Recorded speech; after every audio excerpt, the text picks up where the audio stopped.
Bienvenidos a Más Allá de Construir, un espacio creado por el Instituto de Construcción Lean en el Perú que refuerza el objetivo de transformar la industria de la construcción, aplicando los principios del pensamiento Lean. En este espacio difundimos casos exitosos de proyectos y historias profesionales que a lo largo de su carrera han implementado y puesto en práctica los beneficios de los conceptos de la construcción Lean. Hoy tenemos el honor de contar con la presencia de una figura clave en la transformación de la industria de la construcción en el Perú y la región. El ingeniero Pablo Orihuela, gerente general de Motiva. Pablo, reconocido experto en Lean Construction, nos compartirá hoy su vasta experiencia, los retos que ha superado y su visión para el futuro del sector. Bienvenido, Pablo. Gracias, Santiago. Gracias por la invitación. Y antes que nada, felicitaciones porque desde que has asumido el cargo veo que estás moviendo el instituto, veo diferentes actividades, mucha difusión, que es lo que se necesita. Entonces, creo que estás asumiendo una función con una muy buena gestión. Muchísimas gracias, Pablo. Para comenzar, Pablo, nos gustaría que nos contaras un poco sobre tu trayectoria profesional, cómo te fue, cómo fue que tú te adentraste en el mundo de la construcción y más específicamente en la filosofía de Lean Construction.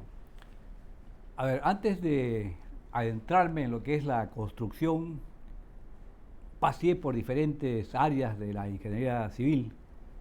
Como siempre, cuando uno recién termina la universidad está muy atraído por la parte sísmica, ¿no? Entonces me atraía mucho este tema. Hice con el ingeniero Julio Curoiba una tesis que era microzonificación sísmica después de un terremoto que hubo en Arequipa. Esta tesis me valió el Premio Nacional a la mejor tesis, y esto me valió también para que el Instituto Geofísico me ofreciera en ese tiempo un buen puesto laboral, así que acepté.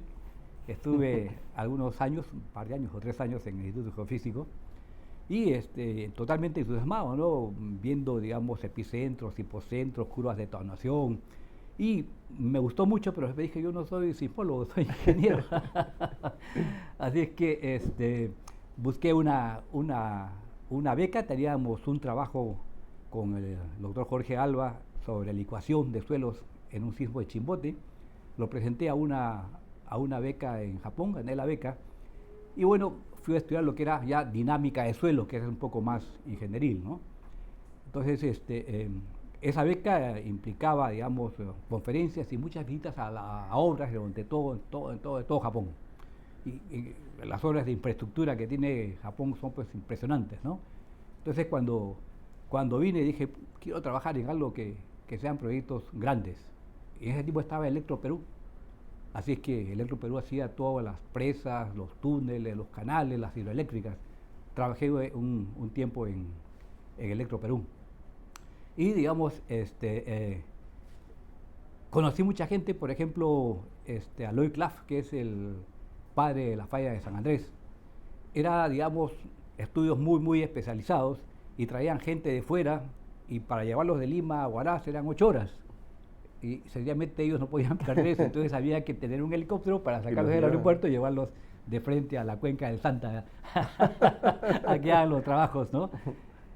Y bueno, en este interín trabajé en muchos proyectos de presas, de canales, de hidroeléctricas. Pero yo quiero no solamente hacer los estudios, sino quiero también, digamos, trabajar en esto, ¿no?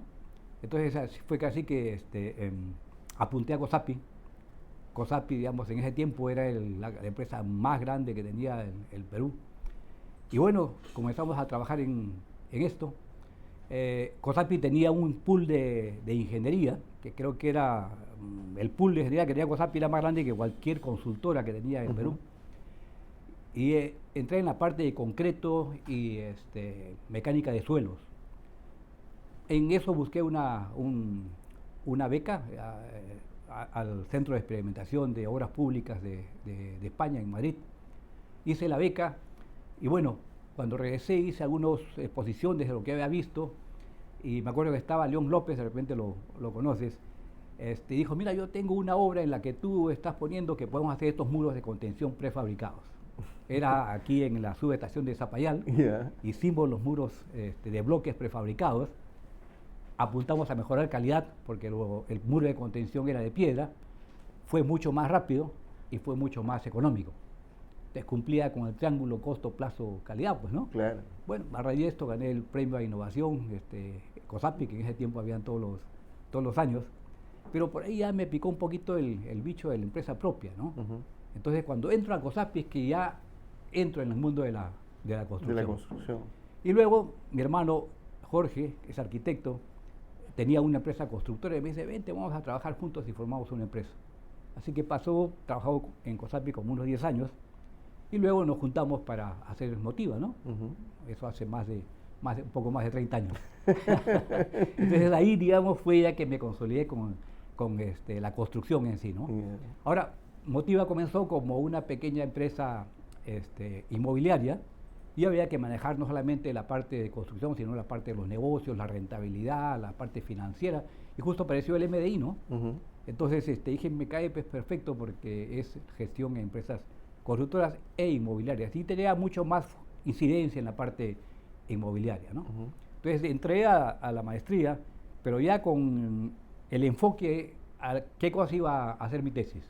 Bueno, enfocándome un poco en la productividad, que es lo que uno siempre ve, tanto inmobiliaria como constructora, ¿no?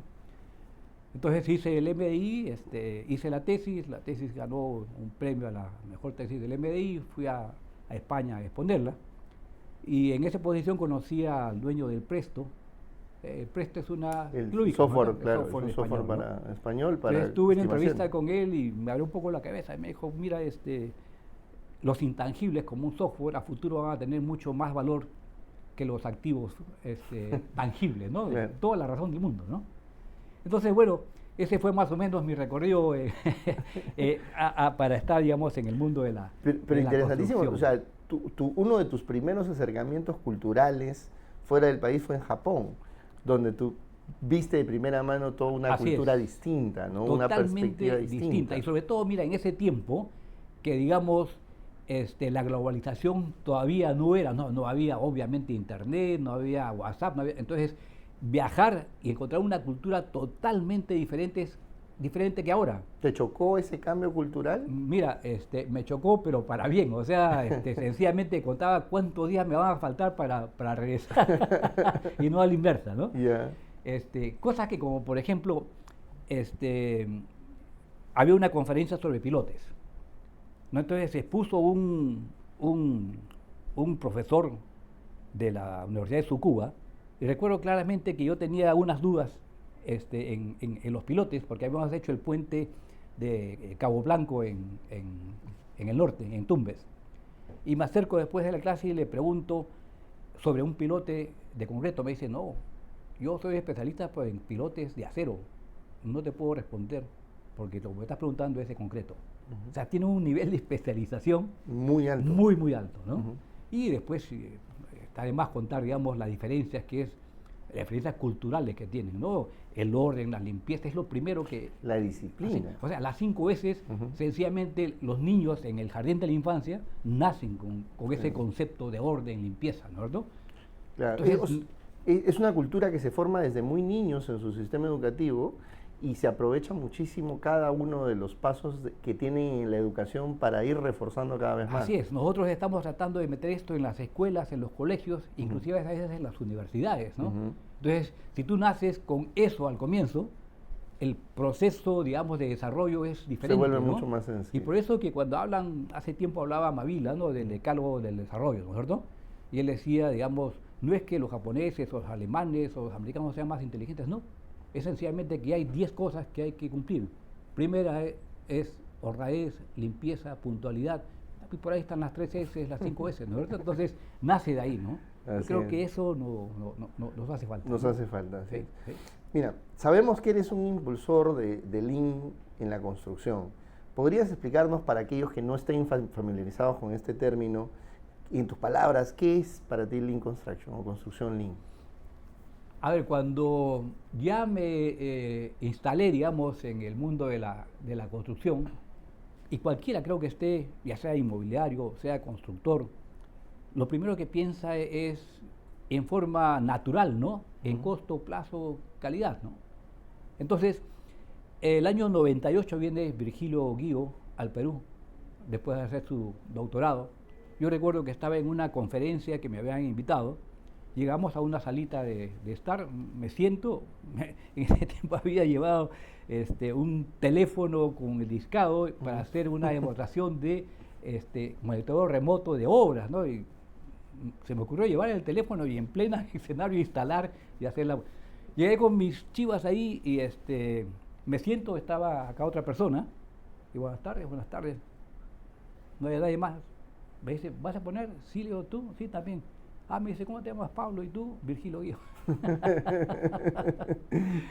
Entonces, él les puso primero, y me acuerdo que puso la tesis con Humberto, y pusieron él y Humberto Martínez. Claro.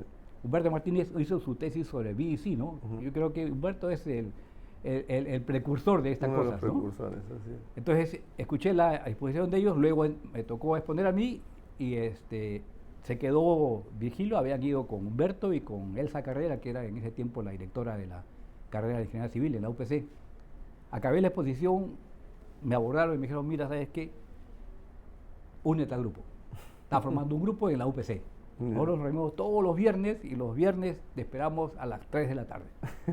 Así comenzó una relación. Y me acuerdo que en una pequeña reunión que teníamos entre varios, en una de las primeras reuniones Virgilio dijo, fíjense, entren a la computadora y pongan LEAN, L-E-A-N, se escribe LEAN, pongan LEAN. O lean ustedes, lean, ¿no? Y me acuerdo que en ese tiempo fue una cabina de internet, LEAN, y había, claro, poco, ¿no? Pero ya existía la primera vez que, creo que el que trajo así, tajantemente el concepto LEAN al Perú fue Virgilio Guío, ¿no? Es lamentable su pérdida.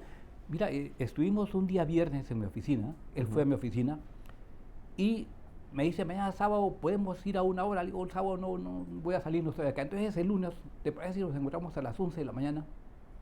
Ok, quedamos a las 11. El lunes, como a las 8:30, me llama su secretaria y me dice, por si acaso, usted tenía una reunión con el doctor Virgilio Guío y se cancela.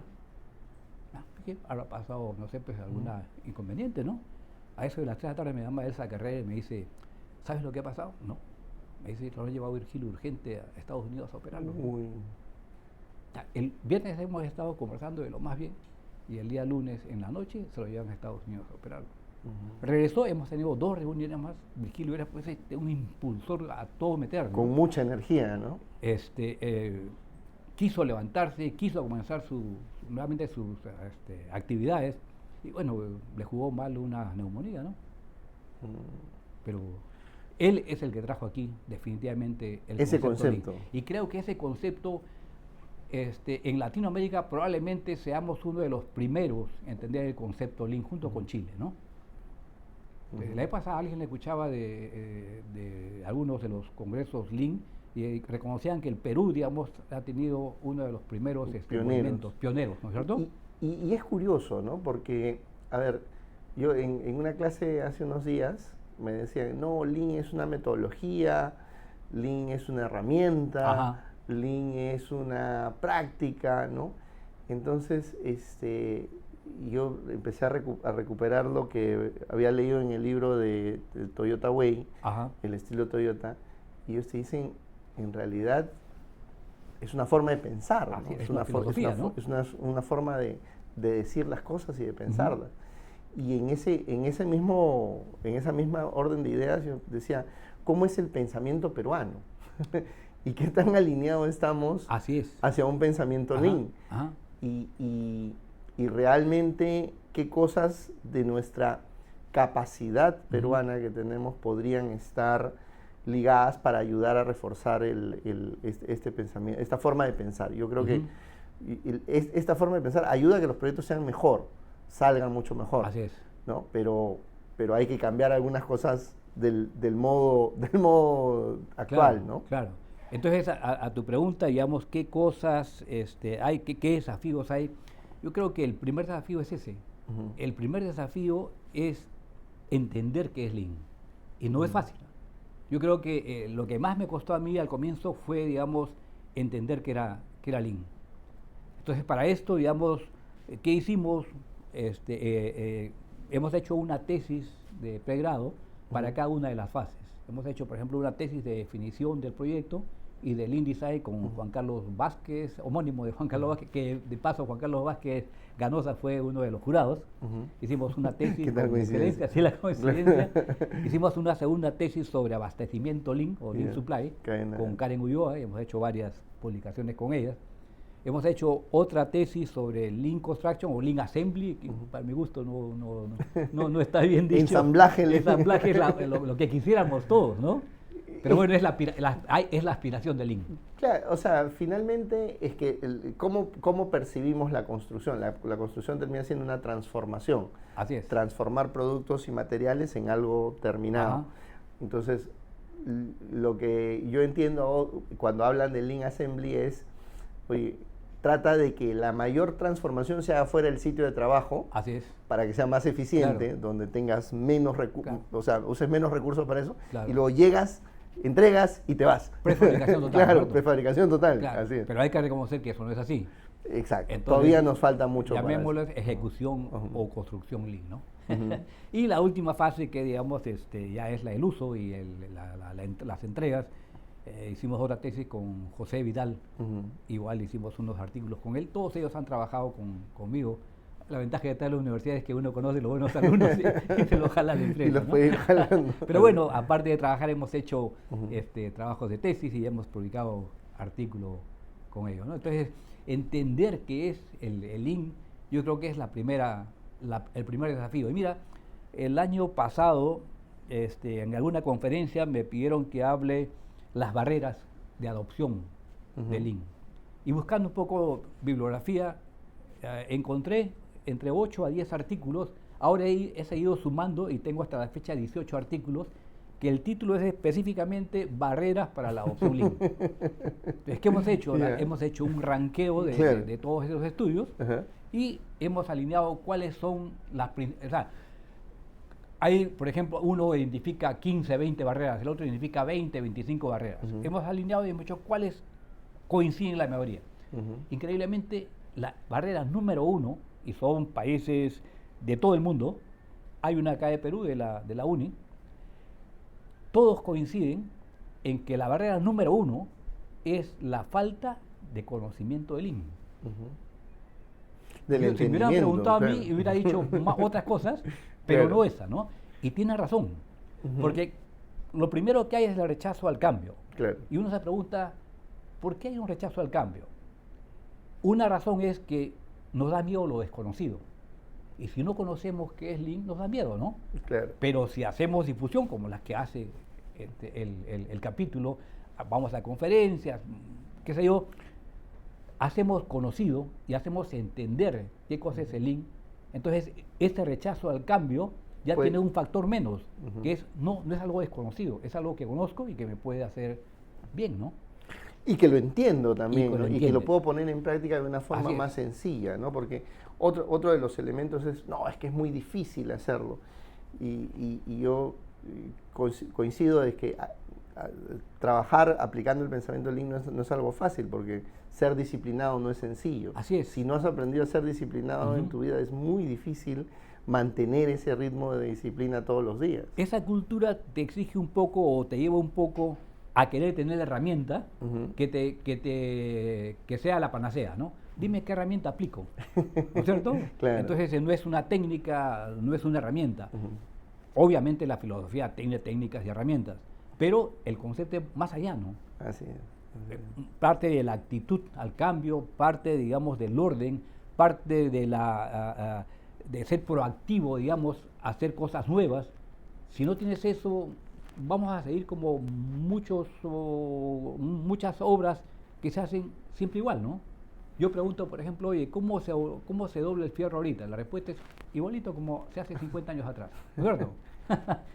El fierro es la partida número 1 en cuestión de costo. Y podemos, digamos, poner muchísimos más ejemplos. A ver, y a veces eso es una de las cosas que a mí me ponen más triste, ¿no? Porque dices, hace 50 años se seguía haciendo lo mismo. O sea, han pasado 50 años y no hemos sido capaces de hacer algo distinto Así es. para mejorarlo, ¿no? Te puede poner triste, pero también te puede, digamos, Te alienta a alentar, ¿no es cierto? hacerlo, claro. Oye, porque lo poco que yo pueda hacer Ajá. ya me distingue, Claro. ¿no es cierto? Así es. Cuéntame un poco en el contexto actual que tiene la industria, en tu visión de lo que está pasando hoy en día en la industria de la construcción. ¿Por qué crees que sería relevante que las empresas o los proyectos empiecen a mirar el pensamiento Lean como algo que deberían estar poniendo en práctica? A ver, yo creo que lo primero es que tienes que reconocer que somos ineficientes en la construcción. Entonces, uno cuando quiere definir el Lean, ya sabemos las típicas definiciones, ¿no es cierto?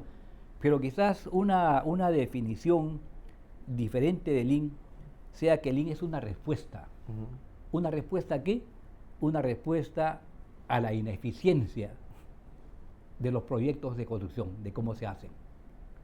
Entonces, la pregunta es, ¿que somos ineficientes? Tenemos BIM, tenemos BIC, tenemos grúas. ¿Es ineficiente? Entonces... Terminamos los proyectos y están ¿no es ahí. cierto? Están claro. ahí, ¿no es cierto? Y lo hemos hecho, ¿no? Claro. Está bien, o sea, no hay que tampoco menospreciar. Pero, a ver, si por ejemplo quieres ver tu eficiencia, si eres bueno o no corriendo. No, vamos al colegio y dices, ¿cómo sé si soy bueno o no? No sé, pues corro con todos mis compañeros en educación física y veo si llego primero, o llego al medio, o llego al final, ¿no es cierto?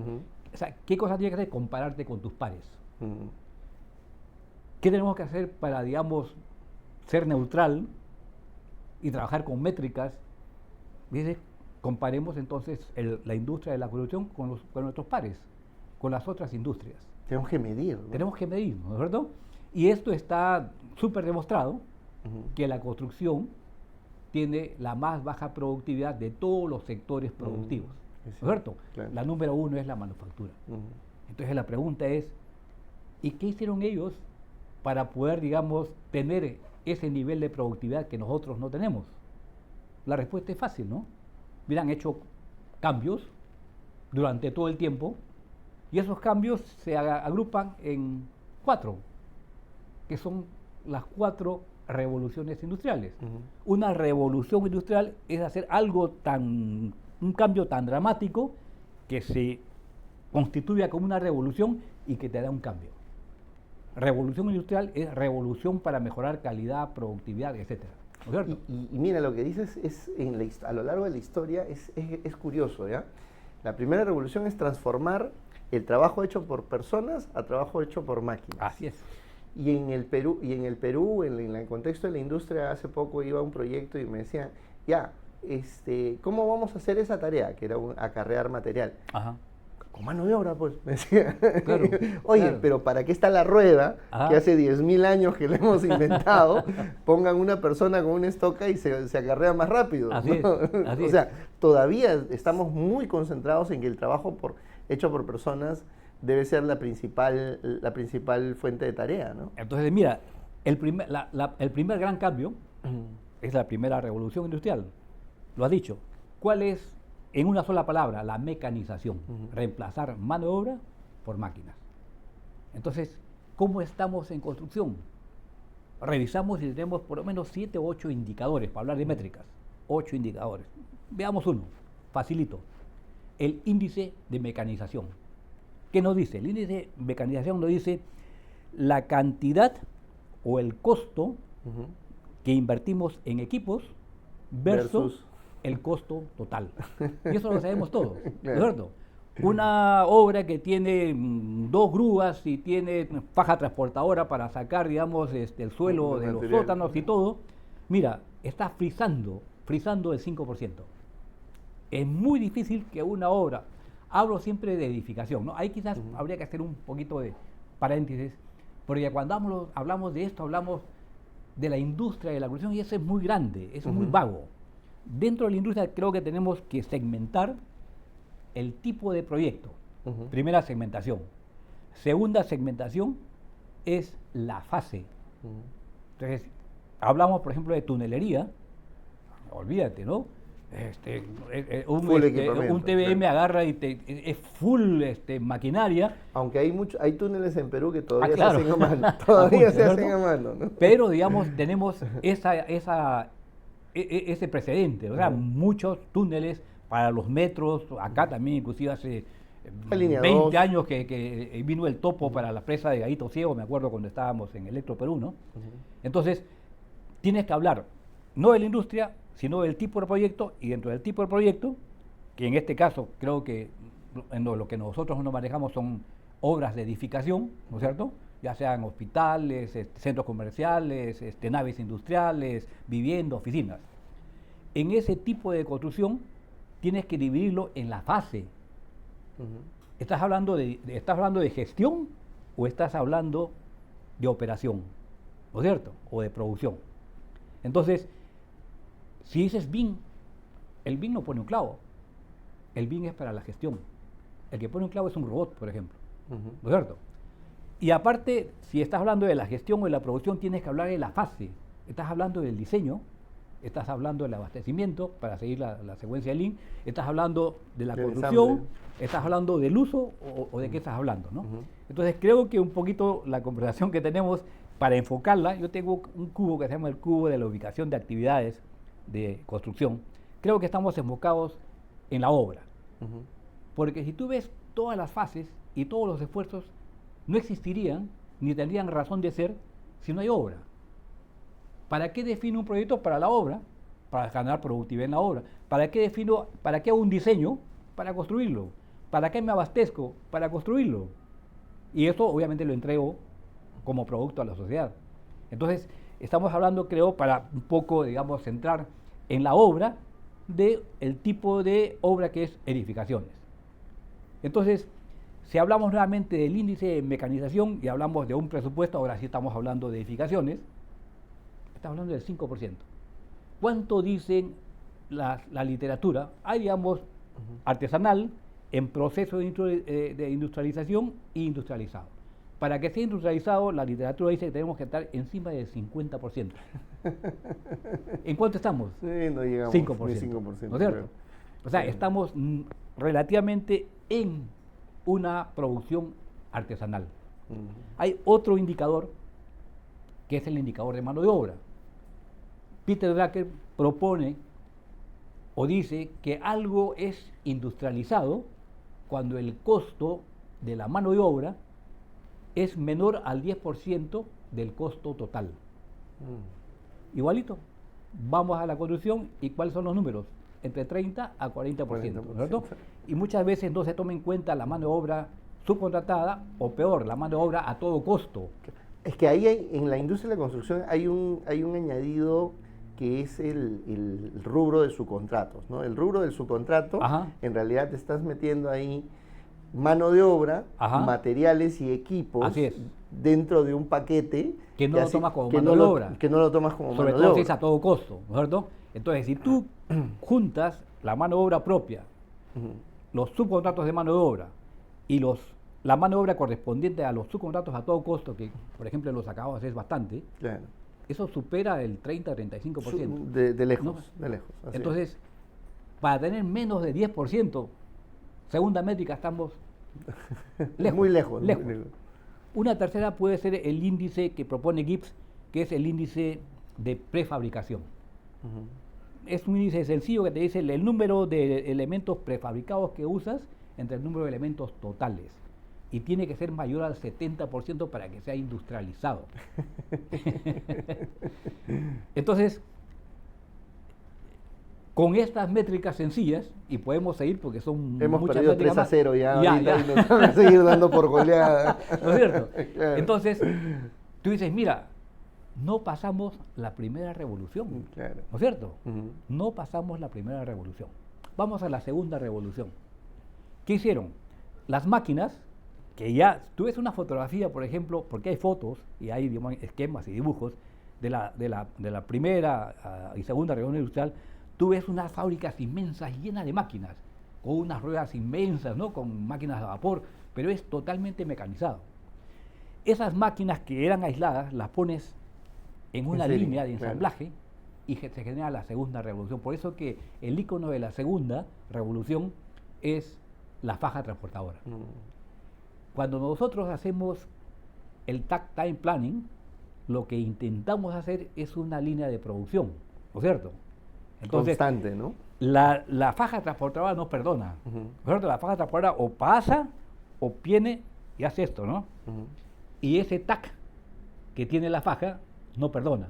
O sea, tiene que estar totalmente calculado lo que en este momento que te da, que puede ser 1 minuto, 5 minutos, qué sé yo, para que pase a la siguiente. Porque si todo. Para todo. Para todo, ¿no es cierto? Sí, Entonces, para todo. nosotros intentamos hacer esto, pero no tenemos una faja transportadora. Todos conocemos que no son los obreros los que pasan, sino el producto, esto ya es conocido, ¿no es cierto?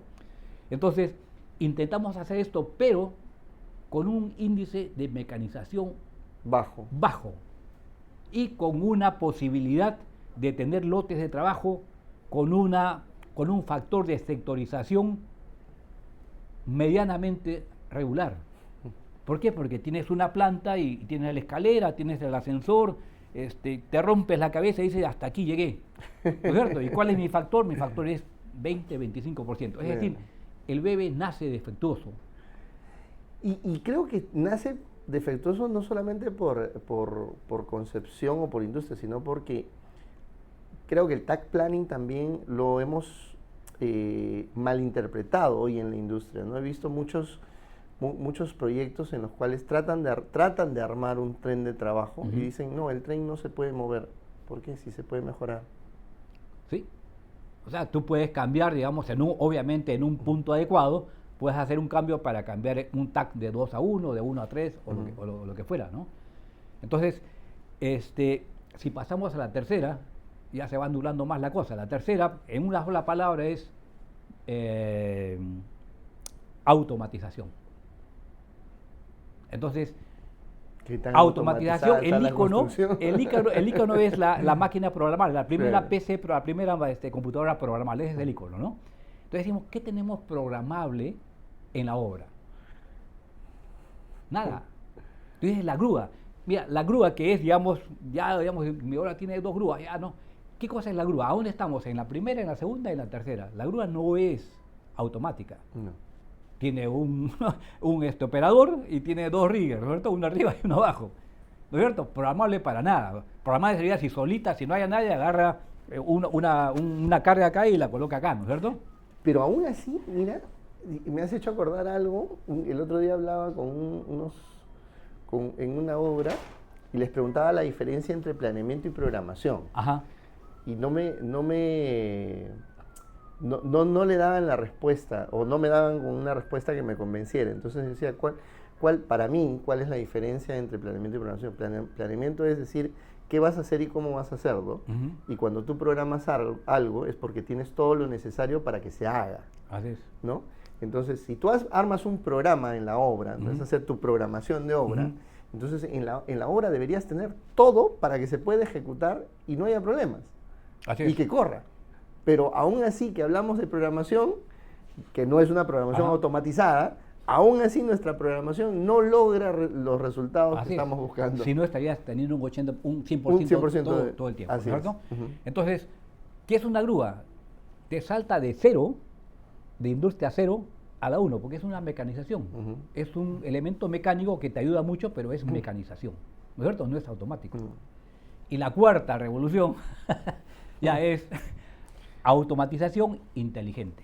Claro. ¿No?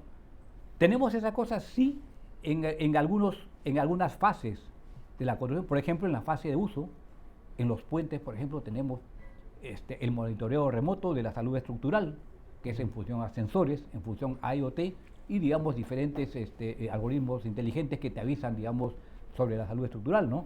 Pero no termina siendo lo que se busca en esta cuarta revolución industrial, porque finalmente lo que buscas es que haya predictibilidad de las cosas, ¿no? Los sensores te terminan dando información que luego tienes que pasar por un modelo para que ese modelo permita ver, oye, si se sale o no se sale del estándar para ver si se puede predecir o no. Si ese sensor que está con un IoT lo conectas, digamos, a un BIM que tenga, digamos, el modelo real, y ese BIM no es solamente unidireccional, que es el que recibe, sino bidireccional que emite, responda, entonces tienes el gemelo digital, ¿no es cierto? Pero en este caso, en este tipo de infraestructura, en la fase de uso. Otra vez aterrizamos. ¿A qué fase? ¿A qué fase? ¿No? Estamos hablando, creo, de la fase de obra, ¿no es cierto? O sea, en general, yo sufro mucho con algunos clientes que todavía no comprenden el paso de la infraestructura de la construcción al uso, porque cuando empiezas a usarlo tienes que darle mantenimiento, tienes que hacer la operación, tienes que asegurar que el funcionamiento de la infraestructura se mantenga en el tiempo. Así es. Yo he encontrado proyectos que se han entregado a algunos años, llegas y los ves todos mal mantenidos y dices, uy, ¿por qué? ¿Por qué no tenemos esa cultura de mantenimiento también? ¿No? Así es.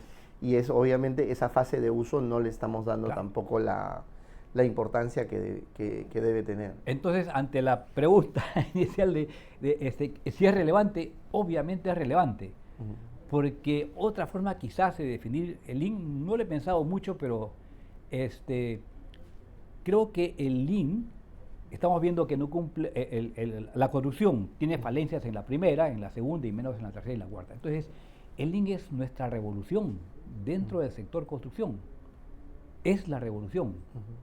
Entonces, es lo que nos debería ayudar a transformar la industria. Así es. Entonces, sin tocar la 1, 2, 3 o 4 a las industrias, podemos decir que el Lean es una revolución dentro de la corrupción, que nos puede llevar, digamos, en forma ilimitada hasta donde queramos. Depende de cómo lo apliquemos. A una industria más saludable, con mejores resultados, más sostenible, más satisfactoria para todos los involucrados. ¿No? Entonces, la definición ya, digamos, de que Lean, digamos, es una filosofía de gestión que nos da, digamos, que nos permite agregar valor con disminución de pérdidas. Bajo este contexto creo que se podría entender un poco más, ¿no es cierto? Sin embargo, hablamos mucho de generación de valor, pero si tú preguntas un poco así a quemarropa, ¿qué es el valor? Es complicado, ¿no? ¿Qué entendemos por valor? ¿Qué entendemos por valor? Mira, yo tuve la suerte hace algún tiempo de que Glenn Ballard me escuchó en una conferencia, ni corto ni perezoso. Le pregunté, Leo, ¿qué te pareció? Y me dijo, bueno, los ejemplos que has puesto de la parte me parecen muy bien, pero has usado una fórmula de valor, con lo cual no es lo conveniente. A raíz de esa conversación le di vueltas al asunto y cruzamos por lo menos unos 7, 8 correos. Y correos largos. Yo admiro, ¿no? Digamos, Glenn, digamos, que tenga su tiempo a escribirte un correo especial larguísimo, ¿no? Además, la atención que él tiene, ¿no? Le di más vueltas al asunto y yo insisto. Es la fórmula del Instituto de Valor del Reino Unido, que te dice, el valor es la función entre el costo. O el esfuerzo, que también le llaman, ¿no? Claro, porque el costo no es solamente plata. Algo más genérico es la función entre el sacrificio, ¿cierto? Así es. Y la función quizás no se entiende bien, pero en el fondo podríamos reemplazarlo por mientras por calidad, ¿no es cierto? Entonces, cuando tú tienes el QFD, que es una herramienta importantísima, creo que a veces no se difunde mucho el QFD, que es el Quality Function Deployment, que es el desarrollo, el despliegue de la función de la calidad. Entonces, esta función te permite decir cuáles son las necesidades del cliente en el eje X, y en la derecha te dice cuáles son los atributos técnicos que tú pones en tu proyecto para poder satisfacer esas necesidades. Y al medio de la matriz tienes el desempeño. Entonces, este es una herramienta básica, no es muy conocido. No sé, habían congresos cada 2 años de QFD en todas partes del mundo, ahora último ya no escucho. Pero el problema es que es tan sencillo que cuando lo quieres aplicar en la realidad no es tan sencillo. Son conceptos, ¿no?, que son fáciles de entender, pero a la hora de querer aplicarlos no son tan sencillos, ¿no? Es que la percepción de calidad o el concepto de calidad a lo largo del tiempo ha ido posicionándose en la mente de las personas de distintas maneras, ¿no? O sea, y eso creo que se ha ido degradando la importancia que tiene la palabra calidad en el proyecto. Así es. Mira, la calidad, inicialmente con Atkinson en la década de los 90, él es el que dice el triángulo de hierro, ¿no? Costo, plazo, calidad. Luego viene el PMI y te dice, mira, la calidad vamos a subirla arriba porque no puede estar, la calidad depende de lo demás. Entonces, en vez de la calidad, pongamos el alcance. Y la calidad lo subimos arriba, entonces es la pirámide de la calidad. El vértice, qué tan alta o baja es la calidad, depende del costo, plazo y los alcances. Y nosotros en un artículo de hace varios años dijimos ese alcance lo dividimos en dos, alcance de producto y alcance del proceso.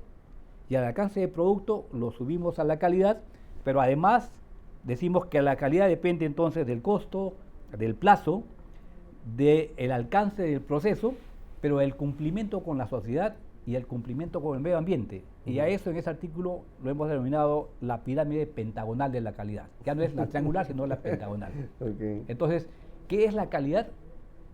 Lo hemos probado por mucho tiempo y cumple. Es el cumplimiento de las 5, costo, plazo, calidad, medio ambiente y sociedad. Yo creo que si cumples con esos 5 o esas 5 obligaciones, estás teniendo un proyecto de calidad, de más nivel o menos nivel, ¿no? Entonces, el valor, cuando la pregunta te invade, entras un poco en trompo, y yo lo que decía es por qué Glenn dice que no es la mejor forma. Lo que pasa es de que al tener la fórmula, que no es tan aritmética, pero es la relación calidad-costo, para hablar más fácil que función, tiene 6 posibilidades. Y dentro de esas 6 posibilidades hay una posibilidad que no gusta a la comunidad Lean, con toda razón, porque tú puedes generar valor subiendo el denominador o bajando el denominador.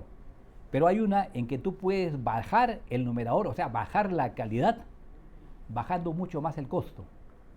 Y la fórmula... Bajas un poquito la función, pero quitando mucho esfuerzo.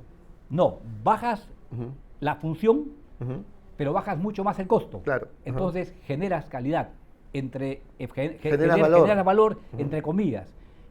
La fórmula cumple y eso es lo que no le gustaba a Glenn.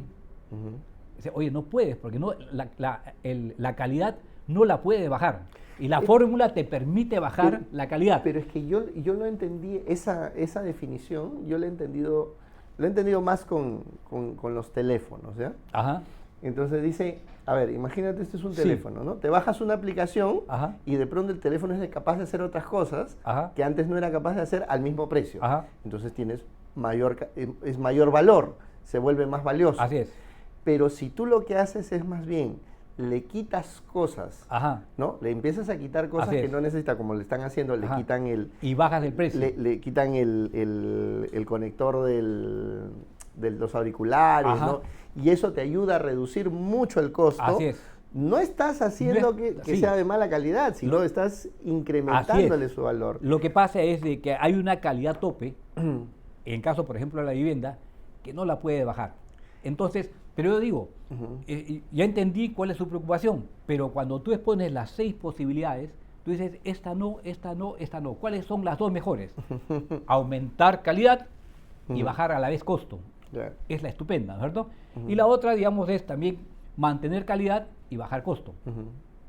Entonces, tú puedes decir, de estas 6 posibilidades, esta no, esta no. El TVD, que antes era Target Value Design, que ahora es Delivery, te dice, mira, el TVD aplica con estas 2, no toques las demás.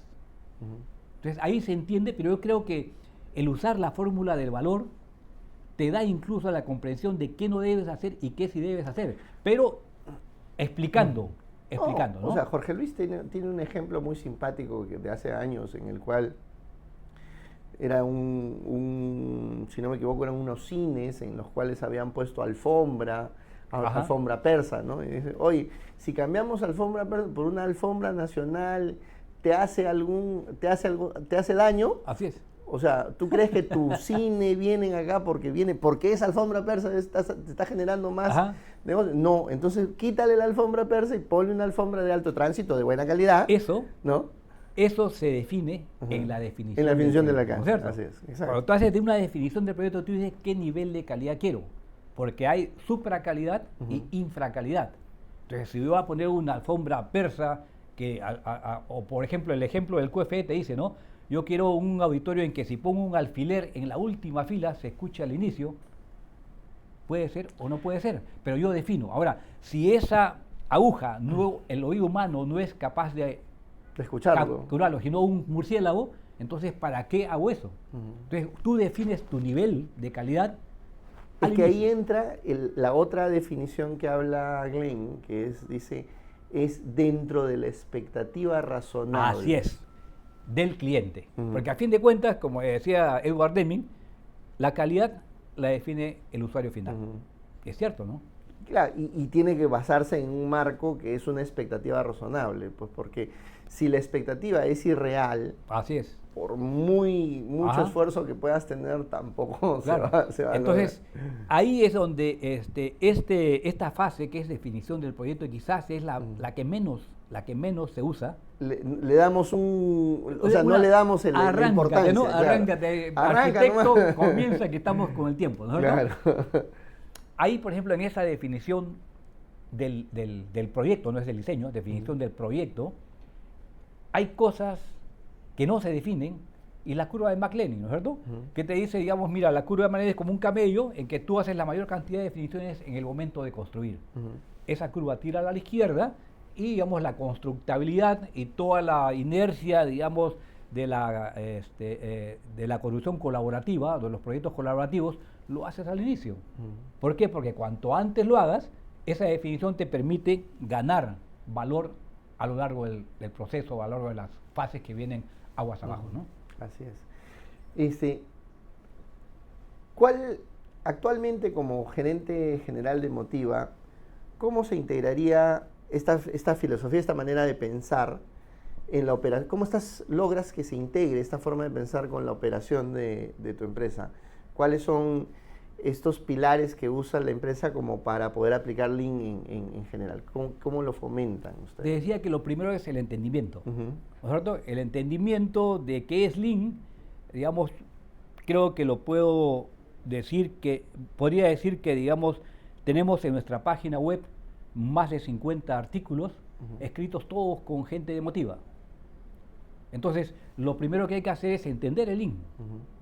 Hemos escrito y tenemos dos tipos de artículos académicos indexados y artículos cortos para la industria, ¿no? En que, digamos, el lenguaje es mucho más sencillo, el ejemplo es más aplicativo, ¿no? Entonces, yo diría que tenemos casi mitad de artículos académicos en revistas indexadas y la otra mitad artículos cortos para la industria. Durante 8 años, Motiva emitió un boletín de construcción integral hecho conjuntamente con Aceros Arequipa, 8 años interrumpidos, con revistas trimestrales, en el cual hacíamos eso, la difusión gratuita, ¿no? Además hacíamos un seminario Lean, lo hemos hecho en 10 departamentos del Perú, en que eran 3 días, totalmente gratuitos. La gente cuando pensaba decía, oye, ¿quién me va a hacer propaganda de Aceros Arequipa? No se tocaba para nada el Aceros Arequipa, ¿no? Era un primer día, digamos, de sensibilización, de enseñar a la gente qué cosa es Lean. El segundo día era una visita a la obra, y en esa visita, digamos, sacábamos fotografías. Ese día preparábamos, digamos, para el tercer día en que decía, hemos visitado esta obra, acá están las fotografías, y esto se puede mejorar, esto debería cambiar, esto no se debe hacer. Eran 3 días de seminario, ¿no? Entonces, esa difusión es lo primero que hay que hacer. Si tienes una empresa, lo primero que hay que hacer es que tus colaboradores lo vivan y que pueda, digamos, inclusive si puede escribir, si puede exponer, mejor todavía. Uno aprende más cuando conversa, cuando expone, ¿no? Cuando enseña, ¿no? Aprende cuando 2 veces. Enseñas, ¿qué voy a decir? ¿Cómo lo voy a contar? Primero tienes que volver a repasar para poder decirlo, ¿no? Entonces, y lo otro, digamos, es que tenemos un sistema de gestión que comenzó con mi tesis.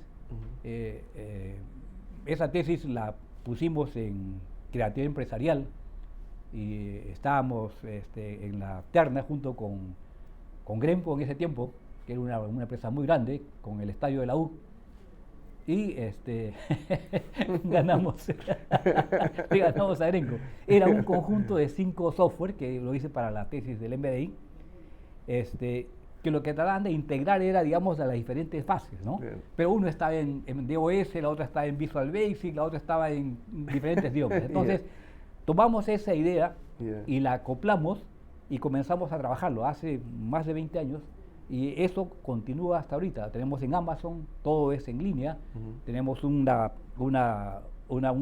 plataforma web con, digamos, periféricos que son, por ejemplo, no sé, lectores de rostro, pantallas táctiles para la asistencia, aplicaciones web para los metrados, para los controles de calidad. Todo está en línea y en tiempo real, ¿no? Entonces, la forma de poder difundir y aplicar, yo creo que la mejor forma es a través de un sistema. Que no es, lo hice esta semana y la siguiente semana no, o el primer mes sí, se acabaron las pilas y después no. El sistema te exige a eso, ¿no? El sistema, si tú ves el inicio, es el LPDS, el Lean Project Delivery System, ¿no? Y la entrega sin pérdidas de proyectos, que tiene las 5 fases, tiene la retroalimentación y tiene, digamos, las 12 o 13 módulos que contempla el Lean. Entonces, hemos acomodado todo lo que hacemos en las obras alineados con el LPDS. Perfectamente eso. Entonces, no tienes mucho que explicar, ¿no? Tú dices, ¿a dónde encuentro esto? Acá debe estar, ahí tiene que estar. ¿Y a dónde lo tengo que poner? Ahí lo tengo que poner, ¿no? Entonces, esto comenzó hace más de 20 años y hasta ahora no para. O sea, yo honestamente te digo que cada mes tenemos algo diferente en la plataforma. No paramos. Y alguna vez dije, oye, vamos a parar, pues, porque vamos a consolidar, digamos, esto lo usamos como nuestra herramienta también para las consultorías, claro. Pero si se le da forma y se le da un repaso a toda la parte de programación para que no falle, lo podemos colocar un poco en el mercado. Creo que ya es tiempo de hacer esto, ¿no? De ponerle ahí sería muy interesante. Y después, digamos, en toda obra, ¿no? En toda obra tenemos no algo radical, un antes y un después, sino tenemos una mejora continua, ¿no? Por ejemplo, la primera obra de Motiva, porque Motiva es una empresa pequeñita, fue en la calle Besalio de San Borja. Compramos un terrenito, hicimos 9 departamentos. Entonces, dijimos, ¿qué hacemos para el tiempo, costo, calidad? Todavía no había Lean, eso estás hablando del año 93, 94, ¿no? Lean comienza en el 93, pues la primera... en Estados Unidos y en el Perú llega al 99. En Finlandia es claro. la primera vez que le hace es el 93. Pero a veces haces Lean sin saber qué es Lean. Lean, a fin de cuentas, es hacer la cosa bien. Es una forma de pensar, finalmente. Es la forma de pensar. Lo tienes en la forma de pensar, lo tienes ahí. Y bueno, en ese tiempo se usaba la veeduría armada, la veeduría confinada, ¿no? Y, digamos, los muros bajan hasta el cimiento y full cimientos corridos. Entonces hicimos el análisis, oye, la cimentación nos consume mucho tiempo, más o menos 1 mes y medio. Entonces, ¿qué hacemos? Yo venía de la parte de mecánica de suelo, una platea, ¿no? Hicimos el diseño, hicimos la platea de cimentación, la presentamos al municipio de San Borja, esperamos el resultado y dice, rechazado. Rechazado. Vamos a ver los planos, ¿no? Ahí en rojo, ¿no? Decía, no es aplicable una platea de cimentación. Estamos en San Borja, y los suelos son excelentes, es un conglomerado con grava y arena de alta compacidad, según el estudio de suelos que se ha presentado, y sencillamente una platea es muy cara. Entonces tuvimos que ir, y era un revisor conocido. Y mi hermano Jorge y yo, digo, nos presentamos, primero nosotros somos los propietarios, y segundo somos los constructores. Así que si es más cara, es responsabilidad nuestra. Bueno, si es así, aprobado. Es un poco la costumbre a lo mismo, ¿no es cierto? Claro. Otra obra, por ejemplo, que me acuerde, digamos, en Higuereta, es otra obra que hicimos con Motiva, ya el sistema comenzó a funcionar y decimos, oye, pero esto tiene que tener la computadora en la obra. Y en esos tiempos de la computadora no habían computadoras en la obra. Yo recuerdo en COSAPIN, en el área de ingeniería éramos más o menos unos 18 ingenieros y manejamos una computadora. Y teníamos, digamos, horarios para turnarse, ¿no? Claro. Para turnarse en la computadora. Entonces, si en la oficina había, menos en la obra, o sea, no habían computadoras. Yo recuerdo una vez que Ernesto Valle en una clase del MD dijo, la primera vez que yo vi una computadora en la obra ha sido en una obra de Motiva. Esa es palabra de Ernesto Valle, ¿no? Y claro, le dijimos, oye, pero en la obra, con las manos sucias, con el polvo, y lo que hicimos fue un mueble tipo incubadora, que uno metía la mano en los plásticos y operaba la computadora, ¿no? Y después otra obra aquí en el Parque Novoa Cava, que hicimos, digamos, a manera confinada. La partida A1 por excelencia era los muros de bañilería, ¿no? Ya son los muros cortantes, en un caso de variedad, confinada. Y bueno, teníamos el Escaniplo, que es una herramienta que patentamos, Y me acuerdo que rompimos el récord y teníamos 25 metros cuadrados por día, ¿no? Ahí está la obra y con esta herramienta ganamos un premio tanto nacional en Decopi como el premio mundial en Suiza, ¿no? Has hablado mucho de redactar, o sea, de documentar, de escribir. O sea, es una herramienta muy, bueno, es una práctica muy común dentro de la cultura que estás fomentando en la compañía. ¿Cómo logras que tu equipo, gente que sale de la universidad con muy pocas ganas de leer y de escribir, ¿no? Me he enfrentado a muchas situaciones similares. Ajá. ¿Cómo logras que tomen esa iniciativa de leer y escribir? Yo te dije, lo que pasa es que tengo una ventaja, es que como enseño en la Católica, los vas ya te entendí conmigo, entonces sencillamente uno puede buscar con mayor efectividad, digamos, cuáles son los alumnos que tienen esa motivación, ¿no es verdad? Que tiene, claro, para formar parte de Motiva. Que te motive a ser parte de Motiva. Muy bien. Ok,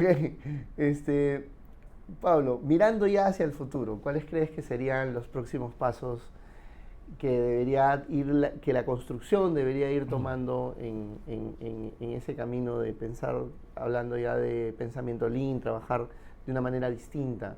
¿Cuáles crees que serían los siguientes pasos para la industria? A ver, cuando uno hace cualquier tipo de producción, hay tres actores.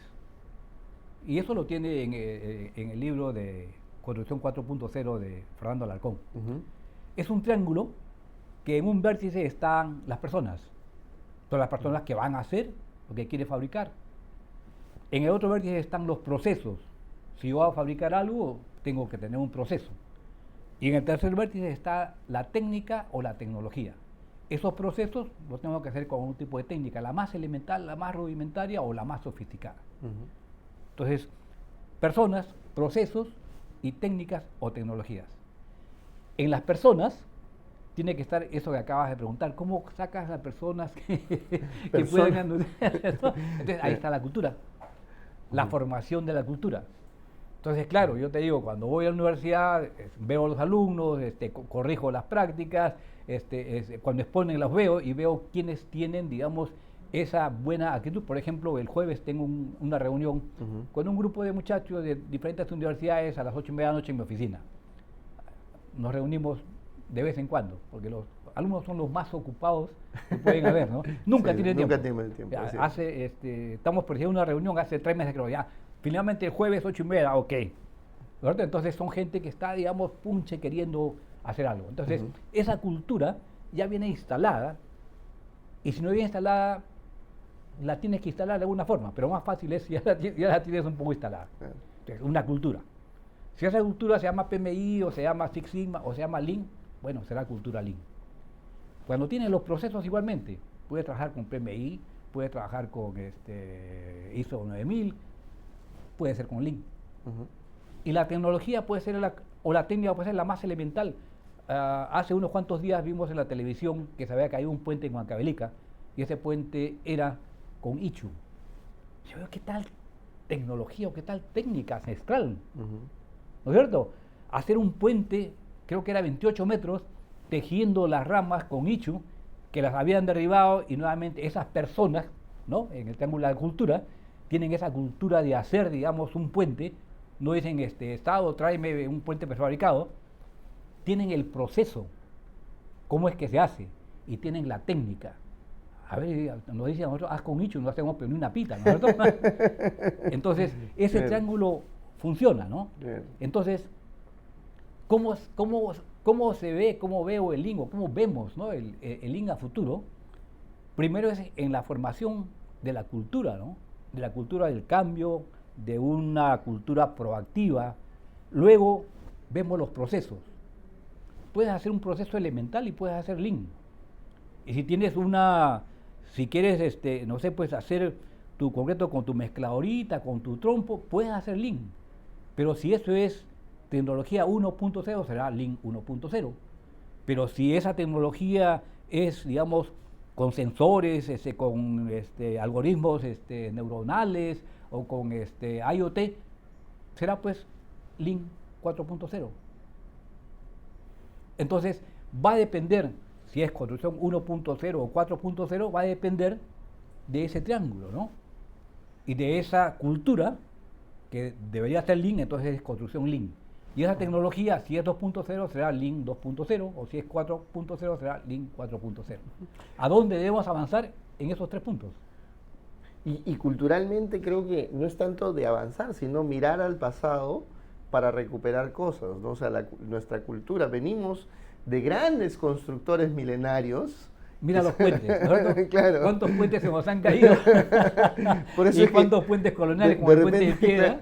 De repente hay que mirar un poquito al pasado, Sí, y recuperar todo lo que hemos perdido. Obviamente, ¿no? las construcciones del incanato eran construcciones con alta tecnología, ¿no? O alta técnica, si quieres llamarlo, porque hay una diferencia entre técnica y tecnología. Y tecnología, ¿no? sí. Pero, o sea, pero finalmente el concepto cultural, ¿no? Que dices, o sea, la gente que se unía, ¿no? Para poder hacer algo en beneficio de la comunidad, ¿no? Para poder trabajar, construcciones pensadas con calidad para que duren milenios, ¿no? O sea, así es. ¿no? Para que duren. Todavía hay mucha gente que se maravilla y te dice, no, son aliens. No, no son aliens, son incas los que han hecho. No encuentran la explicación de los marcianos. Claro, los marcianos. No, así es, buenísimo. Y finalmente, ¿qué recomendaciones le harías a los jóvenes, ¿no? Que están hoy iniciando su carrera profesional o están iniciando, han salido de la universidad, están empezando en la industria? ¿Qué les recomendarías tú después de este recorrido que has hecho? ¿Qué dirías que deben hacer diferente para que les vaya mejor? A ver, antes hablábamos de la tecnología, ¿no? Que el alumno dice, oye, esto es lo que me dice el software, ¿no? ¿no? Entonces yo creo que una recomendación importante es que la tecnología, porque los alumnos de ahora están mucho más capacitados que nosotros para capturar nueva tecnología, tienen mucho más facilidad porque el cerebro está ensamblado de forma diferente. Es decir, que usen la tecnología como medio, pero no como fin. Yo creo que esa es una recomendación importante. Una de las pocas sistemas de gestión en la cual se basa el Lean, que es el TOC, la teoría de restricciones de Goldratt, nos habla, además de las herramientas, nos habla de los pensamientos mentales. Y hay una parte donde dice tecnología necesaria y suficiente. Entonces yo les diría a los jóvenes, muy bien, adéntrense en la tecnología, pero la tecnología no es el fin, es el medio. Y para que sea el medio, tienen que conocer los procesos. Le diría, usen esta tecnología no como fin, sino como medio, y además practiquen el Gemba. Vayan a la escena del crimen. Anda a la obra y sé humilde para aprender. Pregúntale al peón, al oficial, al operario. Pregúntale a todos los que están en la cancha.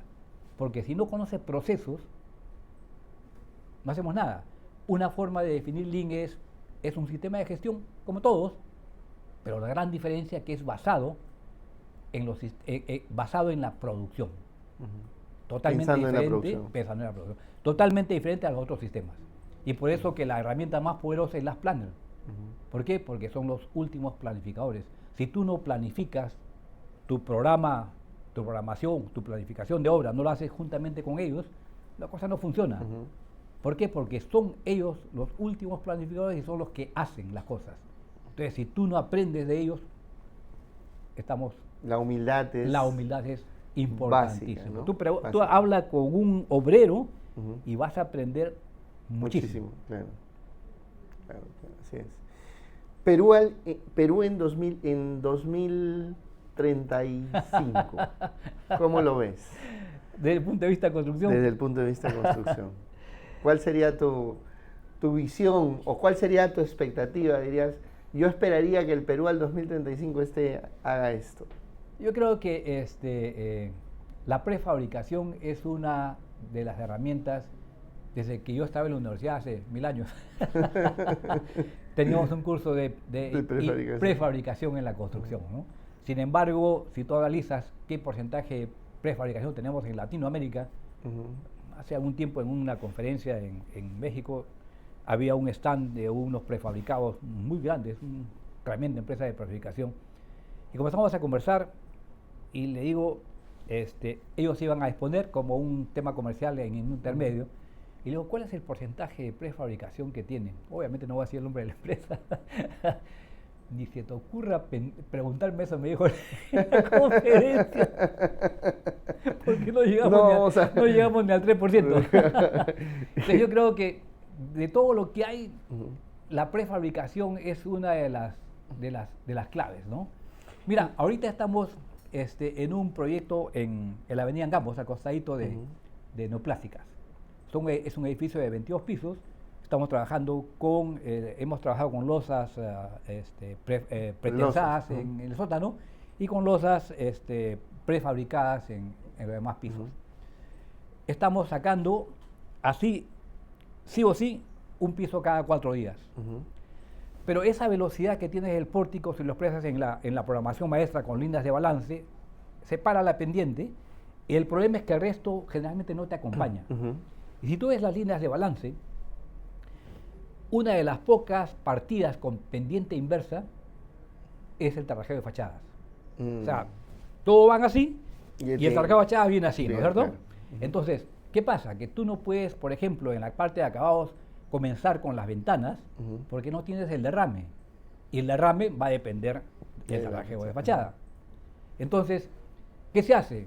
Si no quieres perder ese tiempo porque no vas a esperar, digamos, esto acá para comenzar con las demás partidas, te proteges, pones ventanas de plástico con listones de madera, pones protección a todo, gastas plata, tiempo y recursos. Entonces, está pendiente, ¿ok? Si vamos a parar la pendiente del pórtico, ¿qué hacemos para parar igualmente todos los acabados? ¿Y qué hacemos para que la fachada sea, digamos, paralela a la velocidad del pórtico, que es cada 4 días un piso? Entonces, hay dos tipos de hacer la fachada: andamios colgantes o andamios de cuerpos. Lo que hemos hecho en esta obra es andamios salientes. Sí, te lo dice a mi hermano Jorge, le dices, oye, ¿sabes qué? Haz esto. Él es arquitecto, diseña lo que sea. Hemos diseñado unos andamios salientes, que son unos travesaños que salen, debidamente calculados por un estructural, con unos andamios que se acoplan en el aire, que tienen un techo para poder, digamos, cubrirte de lo que pueda caer arriba, y sacamos los pisos y sacamos las fachadas. Y de esa manera esta ganancia, digamos, de tener la prefabricación en una línea pendiente bastante vertical, con la fachada, te permite, digamos, que todas las demás partidas tengan más o menos el mismo ritmo, ¿no? Ahora, el gran reto es lograr que eso que has logrado se vuelva un estándar. Así es, y esto es el círculo de Deming, ¿no es cierto? Exacto. La última parte del círculo de Deming es estandarizar, que a veces no se entiende, pero es, digamos, volverlo, digamos, una costumbre. Claro. ¿No es cierto? Para que en el 2035 veamos esto un estándar y no tengamos que volver a estar inventando la rueda acá. Y lo otro es que tengamos la trazabilidad, que no la tenemos, ¿no? Entonces, el problema es de que el sistema, por ejemplo, que tenemos, creo que a la fecha sube, yo diría, un 80% de toda la información de campo. Los obreros tienen una pantalla táctil o tienen una aplicación móvil con la cual, digamos, tenemos de 8 a 10 a 8 tal cosa, de 10 a 11 a tal cosa, de 10 a 12 tal cosa. Tenemos a detalle todo lo que es mano de obra, igualmente materiales, equipos. Esto nos permite, digamos, tener indicadores. Tenemos un total más o menos de 70 indicadores en las diferentes fases: diseño, abastecimiento, construcción, uso, ¿no? El asunto está en que los ingenieros no estamos acostumbrados a trabajar con indicadores. O sea, trabajamos en base a la experiencia. Claro. Y por eso que nuestra curva de aprendizaje es muy lenta. Tú, para que tengas, digamos, para darte el cargo de residente, no se lo vas a dar a un recién salido, ¿no? Te tienes que tener, pues, por lo menos unas 5 obras. A 1 año y medio por obra, estás hablando de que a los 7 años claro, por ahí casa la cosa, ¿no es cierto? ¿Por qué? Porque no tienes trazabilidad. No tienes ese tipo de medición tan al detalle, ¿no? Es la experiencia la que cubre, digamos, esa falencia, ¿no? Entonces, medir es importante. Y tú puedes encontrar frases célebres a cantidades, ¿no? Si no mides, no puedes mejorar, etcétera, ¿no es cierto? Entonces, tenemos que comenzar a medir todo en construcción, ¿no? ¿Para qué? Para que la experiencia no, digamos, quede de lado, sino esté acompañada con data. Yo espero que al 2035 las obras tengan, y eso no cuesta mucho, ¿no? Tengan mediciones, tengan trazabilidad y podamos trabajar, digamos, tomar decisiones en función a data numérica y no, digamos, netamente al sentimiento y a la experiencia. A la ¿no? percepción. A la percepción, que mucho juega y tiene un rol preponderante en las obras de construcción, ¿no? Pablo, ha sido una conversación sumamente enriquecedora para mí. Te agradezco profundamente el tiempo que te has tomado y todos los valiosos consejos y experiencias que nos has compartido el día de hoy. ¿Hay algún mensaje final que quieras, que te gustaría compartir para toda nuestra audiencia?